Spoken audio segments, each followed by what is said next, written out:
Aray in my life, as mamuhi ay baboy, manimahong tae. So buntag pag yun ana guys, inigmata na ko, maghikay na jud ko sa akong kaugalingon no. Mukaong ko daan, ay ha ko mamasaw sa ako ang mga hayop. Kay dili magsilbi kung mamasaw ko daan, ay ha ko mukaon kay manimaho na tang tae.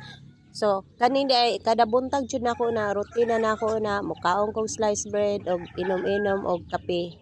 Munang tambok jud kay tada guys no kay kumpleto beta og vitamins liman ka ang imo ang vitamins sana puros tae sa baboy og tae sa manok. Muna samtang nagkuan ko guys, inom-inom ko og kape, naghuna-huna pug kung unsa na poy maayo ani, asa na pug ko makapangita ani o para palit og feeds. Ingana ri gyud ang kinabuhi o backyard racers guys no. So manday na ko anig pangapi guys. Manglawog na dayong ko ani og manok.